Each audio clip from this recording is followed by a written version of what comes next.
Okey, ni pelajar-pelajar yang bermasalah. Ini mana ada kerja lain dalam mesti nak gambar aja. Dah pergi kantin dah. Dah pergi kantin dah. Baru balik. Ha? Boleh apa baru nak gambar ni. Oh ya kah?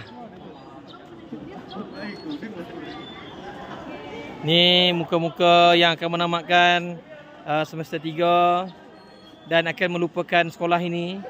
Kami benci buli. Ingatlah muka-muka ni kalau jumpa kat mana-mana tu sila berhati-hati. Terutamanya muka ni.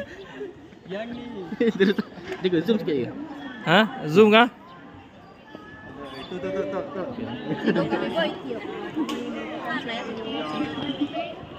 Ni Revi. Ni cikgu, Alis. Siapa tak ada hari ni?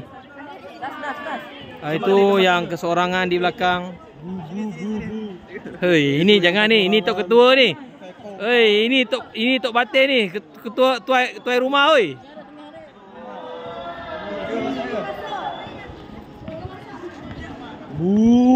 Jual muka.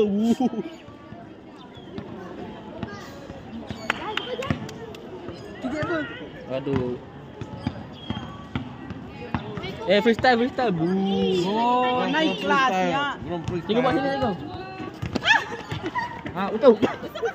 Ada masuk Yo. tunjuk ayah now. Yo, Tunjuk ayah now kita.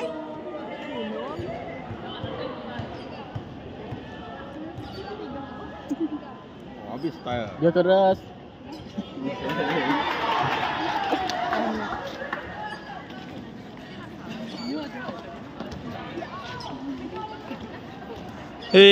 Semua malu-malu nak interframe. Lepas tu, mana gambar saya? Mana gambar saya? Tak ada pun Cikgu Randy ni. Select lah. Weh, tunjuk interframe sikit muka korang ni. Maya mak kamera tu. Kau.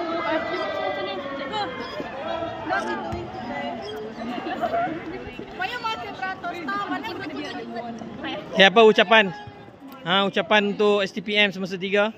Semoga semua kawan-kawan saya berjaya dunia dan akhirat. Amin. Kau ada ucapan apa-apa tak? Good luck.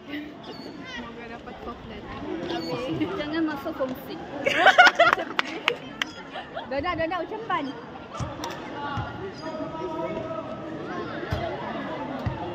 Man. Aduh, cikgu tak interframe man. Tolonglah man. Come on lah, jangan tekan. Saya belum masuk lagi. Okey, kepada anak-anak murid saya, okey, semoga maju jaya dalam semua benda yang kamu syukuri dan kamu buat dalam kehidupan. Paling penting kalau kaya, jangan lupa cari cikgu, beli kereta sport satu, rumah banglo satu.